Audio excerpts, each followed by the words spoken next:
This is your biology sir from Systematic Biology Bhagalpur.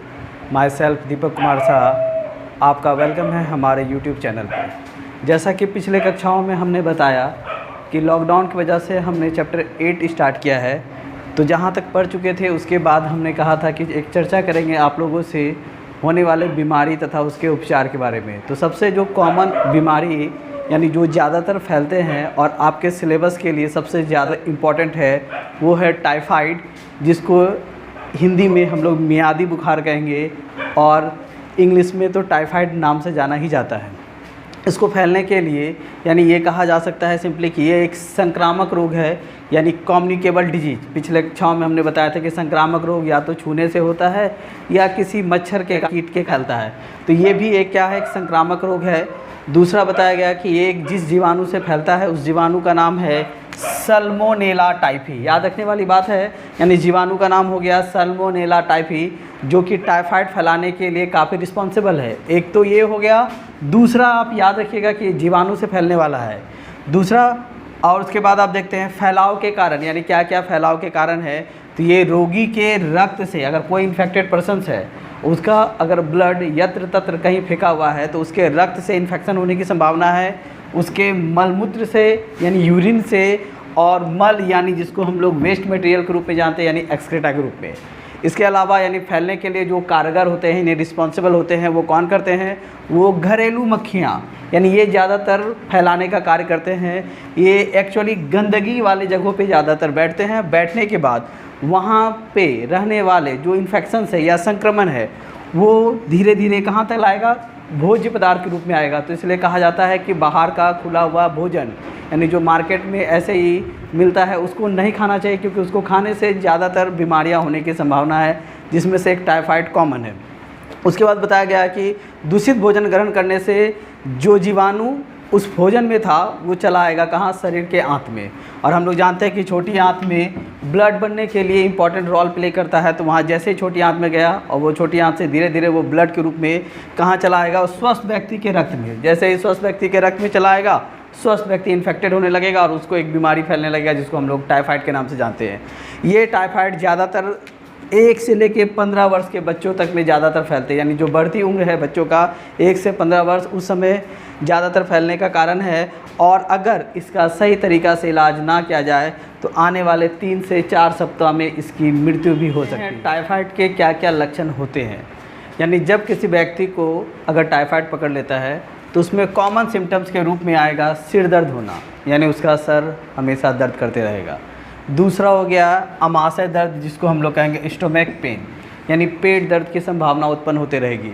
तीसरा point है जिसको कहेंगे मानसिक तनाव, यानी मेंटलिटी, डिप्रेशन होते जाएगा।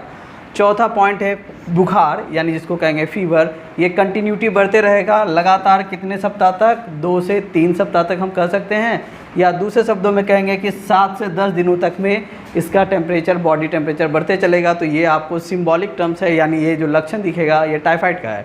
इसके अलावा बताया गया कि अगर आप फीवर को मेजर करते हैं तो फीवर का जो सेल्सियस है वो 39 से 40 डिग्री तक चला जाएगा, और फ़ारेनहाइट में अगर देखेंगे तो 103 से 104 फ़ारेनहाइट के रूप में। इसकी जांच करने के लिए डॉक्टरों द्वारा जो सलाह दी जाती है उसे विडाल टेस्ट कहते हैं। क्या नाम देंगे, विडाल टेस्ट। याद रखिएगा, ये ऑब्जेक्टिव के लिए सवाल आता है, यानी टाइफाइड यानी मियादी बुखार की जांच के लिए कौन सा विधि अपनाई जाती है, तो विडाल टेस्ट कहेंगे इसको।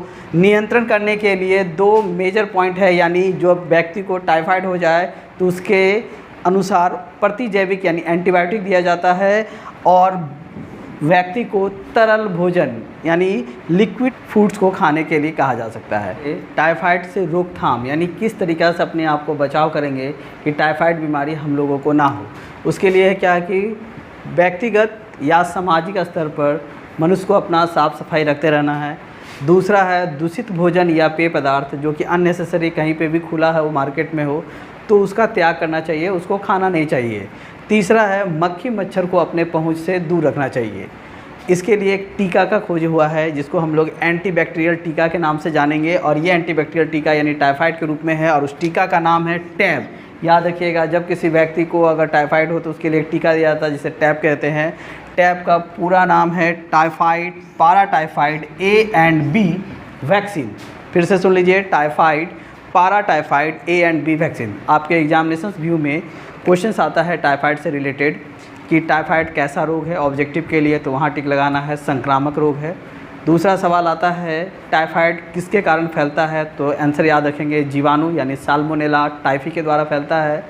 तीसरा पॉइंट याद रखेंगे कि इसका टीका के रूप में यानी जो प्रतिजैविक या एंटीबैक्टीरियल टीका दिया जाता है उसका नाम क्या है, उसको टैब कहेंगे, यानी टाइफाइड, पारा typhoid A and B vaccine. और चौथा ऑब्जेक्टिव के लिए याद रखिएगा कि किसी व्यक्ति को अगर टाइफाइड हो जाए तो उसके लिए किस जांच का प्रयोग किया जाता है, तो उसको कहते हैं विडाल जांच। ये 4 ऑब्जेक्टिव क्वेश्चंस है जो कि एग्जामिनेशन व्यू से इम्पॉर्टेंट है। निमोनिया ये भी फैलता है जीवाणु के कारण। जीवाणु यानी बैक्टीरिया, इसमें 2 तरह का जीवाणु होता है, एक को कहते हैं स्ट्रेप्टोकोकस निमोनी और दूसरे को कहते हैं हीमोफिल्स इन्फ्लुएंजाe। याद रखिएगा ये दोनों नाम यानी किससे फैलेगा, जीवाणु से फैलेगा। तो आपसे पूछा जाएगा कि एग्जामिनेशन व्यू में क्वेश्चन पूछा जाता है कि एक ऐसे बीमारी का नाम बताइए जो कि जीवाणु से फैलते हैं, तो कॉमन है यहाँ निमोनिया भी आप लिख सकते हैं या फिर टाइफाइड ले सकते हैं। या ऑब्जेक्टिव सवाल में दूसरे तरीक़ा से आपसे पूछा जा सकता है कि निमोनिया या टाइफाइड किसके द्वारा फैलते हैं, तो ऑप्शन में टिक लगाएंगे जीवाणु में।